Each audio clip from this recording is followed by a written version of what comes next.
fight fans. We are back for another episode of The Real and the Rare. I'm your host, as always, Stephen Rochelle. And joining me this morning, the smiling man himself, Mr. Sam Alvey. Sam, how are we doing on this wonderful Tuesday morning? I am feeling wonderful, my friend. Had a good morning. Got a good couple workouts in.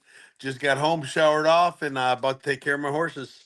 Yeah, I was actually about to ask you about that. I seen your post the other day. How do you go about saving two horses from the meat factory? How does that happen? It's all my wife. I just drove the truck to pick them up. She did everything else. No, there was a animal rescue that had two horses. They were racing cart horses. So you'd strap the cart on and then take off with them. And they were either going to get saved by someone or turned into glue. So now we have Elmer and Sirloin outside. You named him Elmer. That's great. I actually seen another video I want to ask you about. So you posted a couple ones over the last week or so. The emu that you looked like you were having a full on wrestling match with, and then your pig. Which one was easier to control? Was it the pig? The pig was. Although the pig was harder to catch. I spent 2 days trying to catch it. I was trying to be nice. I had a tarp and a net, and I was trying to be nice with it. And this little bastard, I just had my last straw. I was like, I'm done. I'm just catching you. So I went after, chased it, and I was faster than the pig. And I tackled that bad boy. Yeah, it looked like the emu got everybody, man. Yeah, the emu, it left a pretty good bruise on my wife. It didn't cut me this time. It's cut me in the past, but I was all right today. So what is that? What is the dad form life like, man? I know you've been this is something you guys been doing for quite some time, but I don't think you share a lot of it with the public. But how does that whole thing come about, man? How does I know it, the saying is it takes a village, right? So do you get the kids to chip in, or is it basically on you and your wife? No, I make the kids help too. They do as much as they can. The problem is my kids are all pretty young. The oldest is 12, so she can get some stuff done. But then I have a couple 6-year-olds and a 3-year-old, and the younger they get, the harder they are to get to work. So a lot of it is myself. My wife wants it, and I want to keep her happy, so I do everything I can. Happy wife, happy life, right, brother? Yes, sir. Now, as far as the combat sports world, there's always something interesting going on, always something fun to talk about. You'd already kind of touched on it on one of your posts. I wanted to ask you about this. I think after this weekend, we could pretty much say the BMF belt is just a novelty idea that probably should have been retired after the first fight with it, because I think it's fair to say that the first fight was exactly what it was meant to be, but since then, like, we just really haven't had two guys that are really BMF is going in there to saying I'm the baddest man on the planet, or I'm the baddest man in this organization. You think it's safe to say that, at least for us fans, that I think there will probably be less tuned into those fights moving forward? Yeah, I mean, this fight, I wasn't tuned in for the belt. I thought it'd be a better fight than it was. Max Holloway versus Oliveira, and I was actually picking Holloway to win. Boy, howdy, was I wrong. No, the first fight with the BMF, it wasn't the two best that have ever been. It was just two guys that are kind of punks. Or at least that's their persona, Diaz and Masvidal. I thought it was brilliant. All right, give him a belt, it'll be fine, and then we'll retire the belt. Nope, they kept that belt alive. It's so they don't have to make one more weight classes. They need title fights for main event pay-per-views, and they just ran away with it with all the wrong ways. And as soon as they had the two badasses of Diaz and Masvidal fight with it, they just went on and had like really nice guys fight it. They had some good fights, but those Yeah. good fights could have just been main events. There's no reason to put a title online. Yeah, I agree. Sometimes it's for the promotional side of things. I guess I'll say it that way. I get it, but like as a whole, I think just do away with that. And even Bare Knuckles done their own version of it with their King of Violence titles and stuff like that. So I get the idea of those, but I don't think it's something that necessarily has to be trotted out there every so often. I think when the matchup calls for it, I think that's when the belt should be called upon, in my opinion. No, I agree. Like I couldn't. the closest to the next fight, the next BMF fight I could have would be like an Ian Gary versus Colby Covington, just because they hate each other so much. That's a fight. Okay, put a stupid fake belt online. Why not? But with the exception of I can't think of anyone that really has it coming. I know, and it's something I've noticed over the last 5 years or so. It's just I love the UFC. I'll always love the UFC.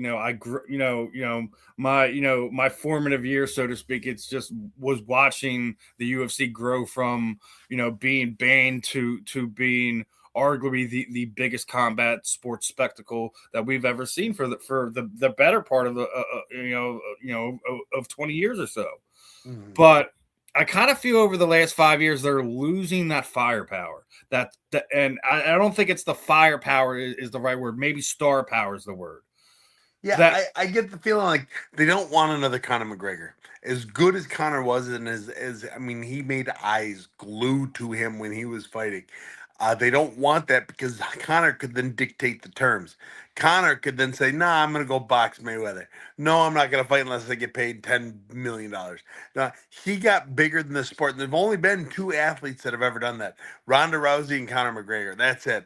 Ronda was a and bit that of is a going right sideshow along with it. Oh, and what that's was that? going right along with the line of my next questioning because you even Connor's even made comments because of stuff that's gone over the last few days. Whereas obviously the Connor Ben thing happens and he's basically like, okay, he's worth $15 million. Well, how much do you think Conor McGregor's worth? He basically said in this climate factor and inflation alone, my contract back in 2018 was it was, but every bleeping thing has gone up. Milk, eggs, let alone inflation. So going to what you're saying, they don't want another Conor McGregor because he'll dictate the terms. Do you feel that's the main reason why we didn't see Conor McGregor on the White House card because of the dollar amount that's going to be attached to it? No, I don't think that's it because I think Dana White even came out and said we're gonna lose money on this card. We're just gonna make it great anyways. Uh, I think Connor's not on it because you can't trust him. Like he was supposed to fight Chandler, or was it 2 years ago now? And he was all set up until 3 weeks before that he broke his pinky toe and pulled out. And I understand pulling out over something like that. If you're worth $80 billion, you break a toe, you don't want to fight. I don't blame you. But to set up the White House card around somebody who might break his pinky toe again, I don't think you could do it. Yeah, but I mean, let's all agree because obviously, we seen the fight card. You'd already kind of talked about it. I think what it was is that for what the better part of the last few months, we told this was going to be the biggest fight card we've ever seen, and obviously, UFC 100, UFC 200, all been these major cards that the UFC done around the pay per view, but do you feel like maybe it was the fans slash media's over expectation of what we were going to get as far as the White House card that people are kind of poo pooing the whole thing? Yeah, so the problem this is a good card. I don't know what fight you would have wanted to see on there that would have made the card that much better. I do think Conor McGregor fighting anyone, fight Masvidal, fight whoever. I think that would have been a better fight, or made the card better. I don't think Jones versus Pereira would have made the card any better. Jones versus Aspinall would, but Aspinall's blinded forever or something. So there are only two, maybe three fights that could have been better. I said Ian Gary versus Colby Covington. That's a fight that could have made the card a little bit bigger. But different weight classes, different points in the career. I understand why that didn't happen either. There's very few fights that would have made this card any better. I agree. There's a few fights, but I think one of the other things is we also wanted. I think a lot of fans would have liked to have seen a female fight on the card, and being I Kayla Harrison disagree. is just recovering. I don't think that was ever going to be an option, just timing wise, that she's not ready, and that'll probably have been the only fight they would have put on there, the Kayla Harrison versus Amanda Nunes fight. Yeah, I disagree. I don't think anyone cares. Oh, I not oh, at all. The Kayla Harris. So that fight when it got taken off the what was it January card? It's like nobody, everyone kind of. Oh no, that's terrible. And my bathroom break is gone. The Listen, Amanda Nunes has been retired for better than 2 years. Kayla Harrison has never defended her belt. This is not a super fight. This is the current champion fighting someone who's been retired for 2 years. They don't hate each other. There's no backstory behind it. There was nothing to it. Uh, that I don't understand why anybody got upset by it. Nobody really did. I heard a lot more. Well, good kind of comments. I don't think any female fight would have been good for this card, except maybe Ronda Rousey versus Gina Carano. But that's not a UFC fight. Yeah, and that goes to another side of it because obviously there's been some things going on with that and stuff has been said in public, both from Gina's side and Ronda's side. And Ronda was actually out there, slamming the card as of this, a few days ago, was basically sitting there saying, that the card sucks and that, basically going after the UFC's current business practice of shareholders over fighters, so to speak. So I mean, it's we're living in a weird time because I wouldn't, if you would have told me 10 years ago Ronda Rousey would have been all over social media bashing the UFC, I wouldn't have believed you. Yeah, Ronda Rousey. She's one of the most unlikable people. Now I put her on the Mount Rushmore of MMA. She invented women's MMA, and when she left, it kind of died. So she is Mount Rushmore of MMA, but she is maybe the most unlikable person in combat sports. Every time she talks, and it's not the kind of talk like Bisping was good at it. Bisping was good at saying stuff where you wanted to see him not get knocked out. Ronda, you just don't want to hear her talk anymore. It's not that you want to see her get knocked out. You just don't want to see her. Please stop talking every time she opens her mouth. And I'm looking forward to this fight of hers. It's for MVP because it's a freak show fight. It's two gals that are far past their prime, but they're going to get back in shape after having done bigger things in their life, becoming movie stars and becoming WWE wrestlers and doing something outside of fighting. And now we're going to get to see essentially actors fight. Who doesn't want to see that? I would pay to watch Tom Cruise fight the pirate. What's his name? Johnny Depp. I would pay to watch that. It'd be a terrible fight, but it would be a lot of fun to watch. Rousey versus Carano, I don't think it's going to be a great fight, but I'm interested in who wins. I'm interested in how it works. Yeah, I kind of feel the same way. Like, listen, it has the nostalgia feel that I think will have the masses turn out for it, especially because it'll be on Netflix and things of that nature. But I agree with just about everything you said about it. That interesting to see how it plays out. Will Ronda be able to implement her game plan as she's always done to just about everybody outside of two different people that she's fought?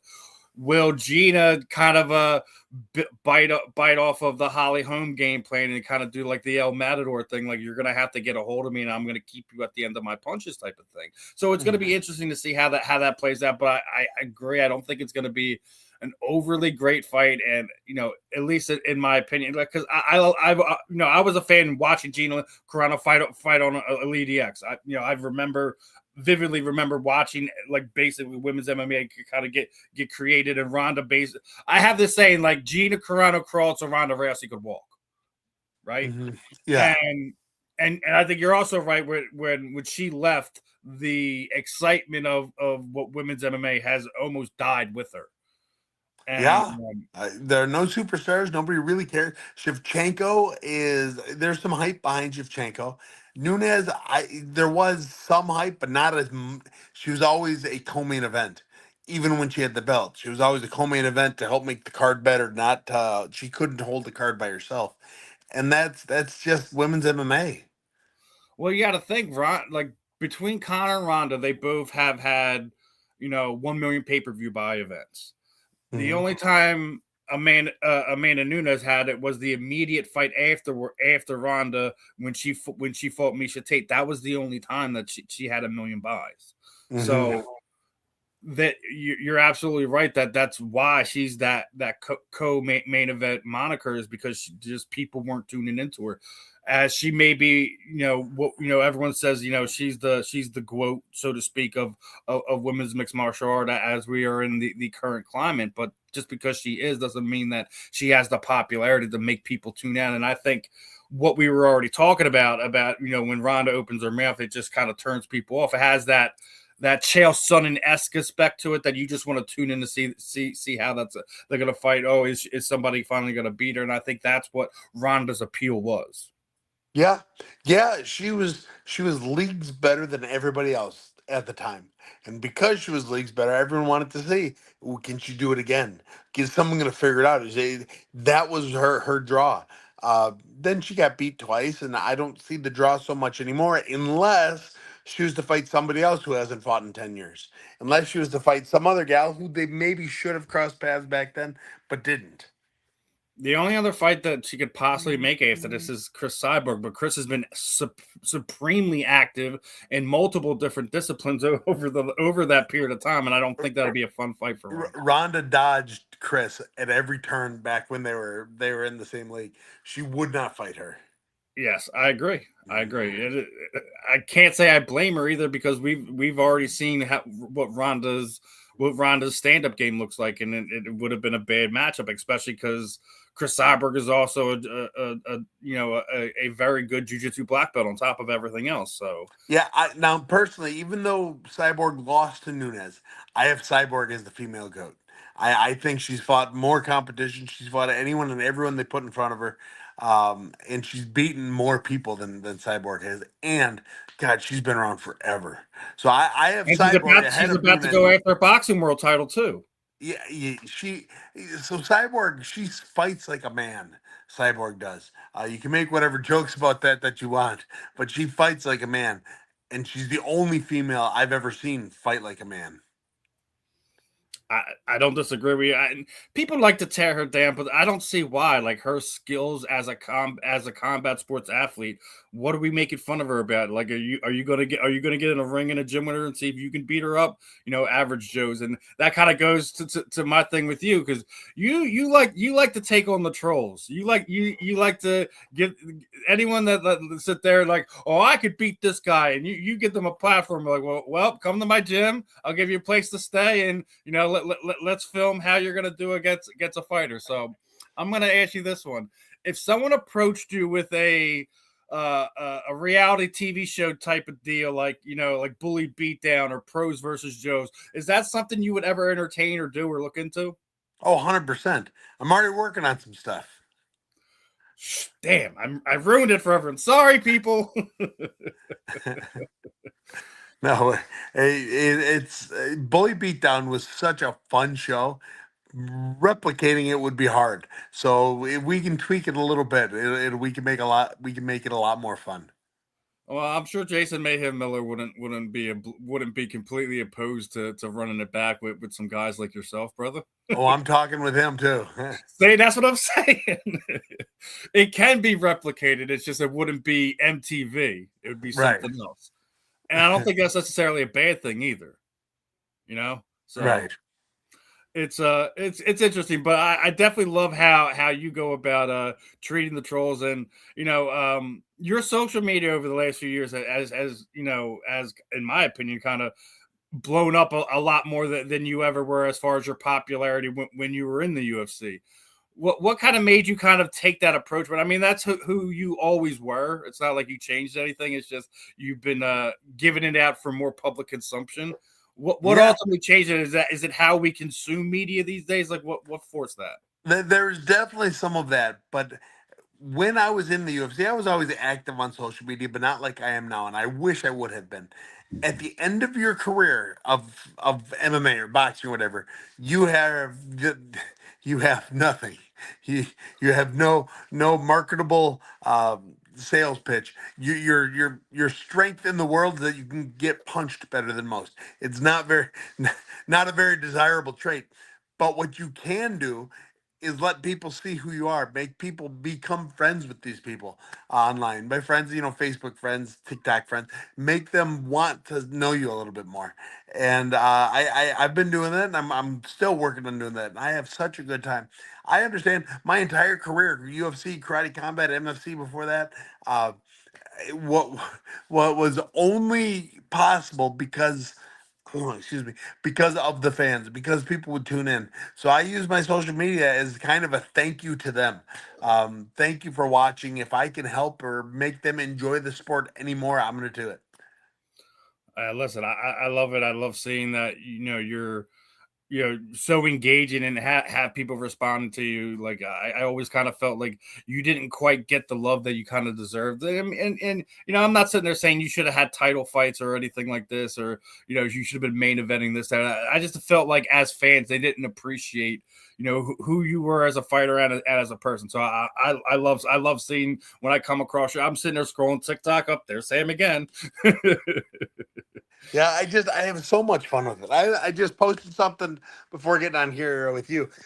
So I'm friends with fighters, but now I'm friends with TikTokers too. And I went to Noah Peters' wedding over the weekend, and his groomsmen were a lot of TikTokers. And so I got to hang out with Justin Nunley and Hillbilly 67, and I got to hang out with a lot of guys that have done better on it than even I have. And I just posted my video with all of them. Yeah, it was the one where you're choking them out, right? No, there is that one. He was one of the guys I made a new video. Oh well, I'll definitely have to check that out, people. And if you're tuning in today, go check out Sam's TikTok. There, he's always posting up fun content for all of us to consume. Getting through our daily grind there, right? So talk a little bit about you. Obviously, your last time out in karate combat wasn't the most fun experience that you ever had in your life. You're no longer the double champ anymore, but you're still the light heavyweight champion. I Um, am. I am. That fight. So my last fight, I fought the world's biggest fighter, Robelis. He's 6'7". He was 285 pounds with abs. Olympic bronze medalist in Taekwondo, and he kicked the tar out of me. It was.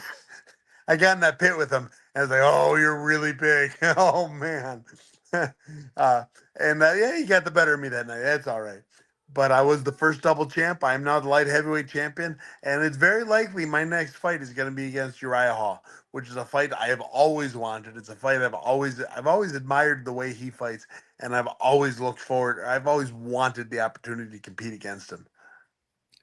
Now Uriah, obviously, he became world famous on the Ultimate Fighter with that his crazy kicks are something to behold. I love his style, his striking, how he goes about it. And not just that, dude. For as dangerous of a fighter, he's the most humblest, nicest dude you could ever met. So we're gonna get Smiling Sam versus Uriah Hall. It's two of the nicest guys you could probably ever meet on the street, but inside of a karate combat ring there, it's gonna be all hell, man. Do you have an idea when that could potentially come about? Like, No, I really don't know. I know the Karate Combat, they've got a card in Russia here in like 2 weeks, I think. And it's apparently fighting in Russia is very difficult, at least for the promotion side of things. So yeah. they're getting that taken care of. And once that's done, then we'll probably start chatting about what's next for me. So on top of that, I'm the Philly guy, and I came across something on social media I gotta ask you about, right? So somebody I've been interviewing since he was an amateur, my man Lex Ludlow called you out, and here's your response to it. You actually said you would agree to this, that you would you would love to see Lex inside of the BKFC ring there. How does that work as you're still under another promotion? I know a lot of times when you're in promotions, they allow you to do things cross laterally, just not something in direct competition. How would that work? And is that something we'd probably see, within this calendar year? To be completely honest, I get challenged all the time, and I tell everyone yes. So, not that I didn't mean it. I'm completely game to fight him. But I don't even particularly remember accepting the fight against him or saying yes. I just say yes to everyone always. So I don't know. The organization would have to approach me, and then we'd go from there. All right, that's cool, man. I listen, I've been following Lex since he was an amateur. I remember covering his first fight at the Armory that was like 5 miles from here. So it's cool to see him kind of grow to where he was, and I love the way he goes about things. He's a cool dude, and I'd love the opportunity to see you in bare knuckle. That would be interesting as well. So Yeah, everybody's been clamoring for it. I'm tentative about bare knuckle because 100% chance to break my hands. 100%. Like I'm a better boxer than all of them, but I also hit harder, and my hands would break. So that's just something I have to prepare myself for. yeah, there's no way you can, if you think about it, because I ask these guys all the time. I'm like, how do you you can't train for bare knuckle because you're gonna wind up cutting them open. So Yeah, yeah, you can't. Yeah, it's something I would figure out if ever the opportunity arose. listen, I definitely hope we see it. So it's something that I think everyone, we all know what bare knuckle is at this point in time. And yes, I Mhm. think you're correct because 9 times out of 10, it's not somebody going home with a fractured orbital. And speaking of him here, he just popped in here. The most hated man in combat sports is on the air with Smiling Sam Alvey. Lex, Smiling Sam talking about Alvey. you, brother. My man, How how are you doing? good? How are you, Smiling Sam? Oh, I'm feeling wonderful today. Smiling Sam, let's get this fight to happen, all right? Yeah, yeah. Tell him, give me a call. I'm game. You really are? Yeah, shoot. I love fighting. I'll fight anyone, anywhere. Listen, I'm known for talking trash, but I've been watching you fight for a very long time, so I would keep it very locker room based and respectful. And Dan Henderson's my favorite fighter of all time, so it's kind of hard to hate on a guy that's friends with Dirty Dan. You know what I mean?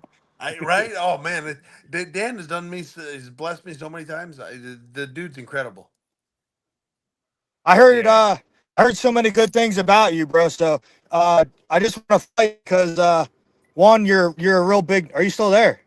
Yeah, Go I'm still ahead. here. We're here, brother. You're a Uh little choppy, that's all.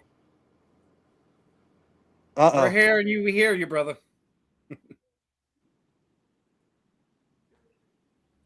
Gotta love technology. Uh, well, I guess we could just assume he was going to go on and say I would win the fight between you and I. It's probably what he's going to say next. Oh man, listen, Lex is a fun dude, man. But Yeah, he is without a doubt like your pro wrestling heel. I love it. He just loves to talk. So and it's listen, he's a barrel full of fun. I remember he was going through it a few years ago, couldn't find a fight, and got back in there, and here he comes. There he goes, back with us. Can you hear us now, Lex? No.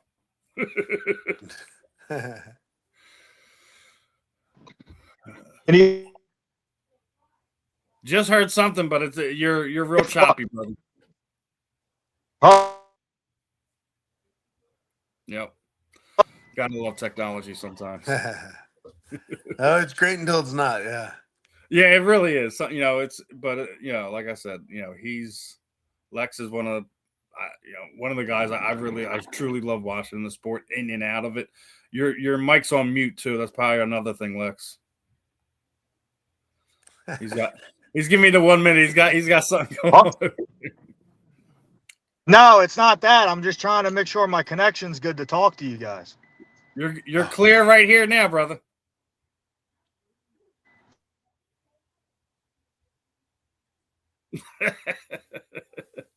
Again, technology at its finest. Sometimes it loves us, sometimes it hates us, but he's a fun dude. I mean, listen, it's something I hope we definitely could see. If if, Yeah, if, I it, I, if it I am happens, it always game. happens. If it doesn't, either way, well, at least it was fun to talk about. Yeah. um, along the lines of other stuff going on, obviously we see Francis Ngannou got released by PFL. He's just signed to fight for that Rousey Carano card. Do you think the novelty what Francis was is kind of fading away because of his loss in boxing, or No, is it I something? listen. I think Francis is.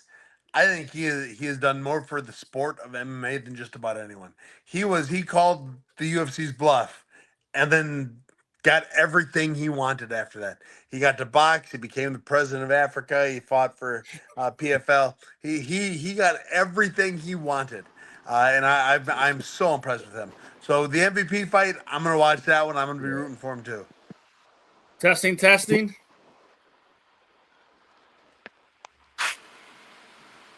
Can you hear us, Lex? I think he just wanted to look at us. I mean, I can't blame him.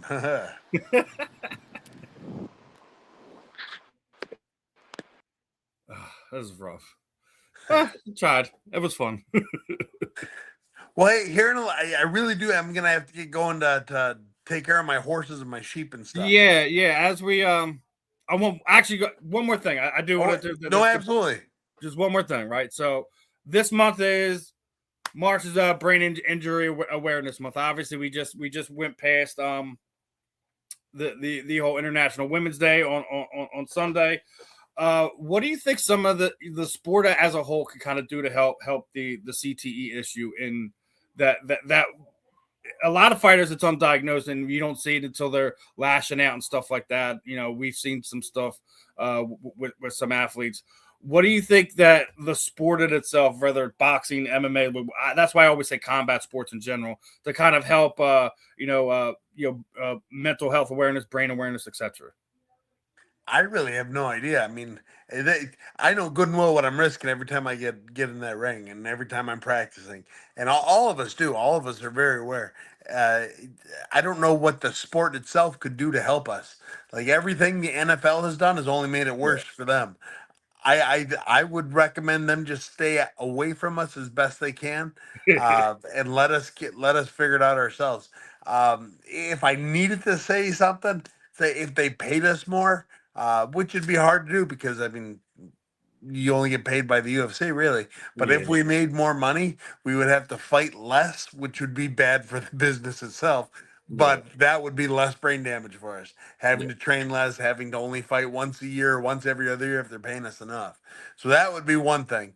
But really, it all comes down to us being careful, wearing our headgear, and taking care of your training I would partners. have to say just try to limit as much hard sparring in the gym as you can. Like not, I'm not sitting there saying don't spar, but not to have these crazy sparring sessions.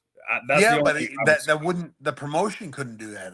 We personally could do that, but promotion would have Yeah, nothing to do with it. not the actual fight. I'm Yeah, saying when you guys are training. Yeah, exactly. right. Yes, that's something we could handle on ourselves. Yeah, And the coaches have a good job of watching that. You get cracked a little too hard, you're gonna take a week or two off. yeah, Let yourself recuperate. But yeah, it is part of the sport, and we're all really pretty aware of it. yeah. All right. I know you're gonna get ready to go. I want to give Lex one last chance. Is you're clear now, brother? All right, listen. The only thing that we're gonna have was we're gonna have brain. Ah, what the fuck? We're gonna have brain. We're gonna have brain injuries in that fight. That's what we're gonna have, my friend. All right. We're gonna get I look CTE in forward to that it. fight. All right. I look forward to it. Listen, are you under contract with Karate Combat? Like, how does that work? I've got a real good contract with Karate Combat where I can work around. I am not under contract with them, but I'm in talks with them.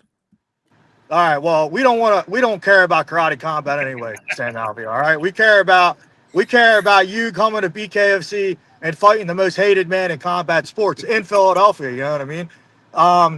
Will you bring? My only demand is that you bring Dirty Dan with you to corner you. There- If I can, he's got 6 different businesses he's running out in California. I don't know if I could get him away from it.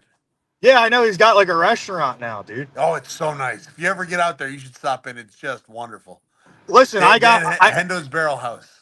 I heard that you have 6 kids. I have 4 kids myself, brother. So God bless you, dude. Yeah, God bless you, my friend. Yeah. Are you gonna have any more? No, we're done. We're done with Oh, 4. We're we, done we with are 4. not done, but we just have nothing cooking just yet. Oh Well, boy. well, listen. I have a meeting with Feldman tomorrow. I'm going to bring this up to him. All right. Bring it up to him. I'd love to hear from him. All right, brother. Well, listen, I'm going to let you and Steve talk now, but God bless, brother, and you'll be hearing from me soon. All right. Well, we'll talk to you soon. All right, later. All right, Lex, catch up with your brother. All right, now Sam, you always know. I know. We went a little bit over what we normally do. You know how I always end this one is I kind of throw it over to you. Anyone like to thank training partners, teammates, social media sites, any sponsors you have, any parting shots for the listeners today? The time is yours, my friend. Yeah, hey, follow me on social media, Smilin Sam Alvey everywhere, particularly Facebook. That's something I've neglected for a while. And now Facebook pays way better than TikTok and Instagram and YouTube. So follow me on Facebook, Smilin Sam. And I spend all my time when I'm not training trying to give back to you fans. I really do. If you have a question, put it on there and I'll do the best I can to answer it. Usually in a video. I think I'm hilarious. I don't know if everyone else does, but I do the best I can to give you a good, entertaining response. And we definitely appreciate it, Sam. And as always, I appreciate your time this afternoon, my friend. Go do what you got to do. We'll definitely be in touch. Hopefully, we hear some news, regardless if it's karate combat or if you're gonna wind up testing the waters over in the PKFC with Lex. I can't wait to see what's next for your brother. Love everything you're doing, and as you and Lex were just saying, God bless you and your family. Keep doing the fun stuff you're doing, and we'll catch up soon, my friend. All right, sounds great. Thanks for having me on. Of course, my brother. You catch up with you. All right, everyone. That was Smilin Sam Alvey. It's always fun catching up. You don't know what you're gonna run into when you're on the Real and the Rare here on the South Florida Tribune. Other than that, another great episode in the book. Love catching up with my combat sports fighters, my combat sports veterans. Sam is no stranger to it. But other than that, make sure you guys are locked in. We got a lot more fun programming here on the South Florida Tribune. Hit that QR code at the top. Like, subscribe to the YouTube channel, and keep showing us love in any way, shape, or form. I'm Steve. This was another episode of The Real and the Rare. I'll catch up with you, my friends. Peace out.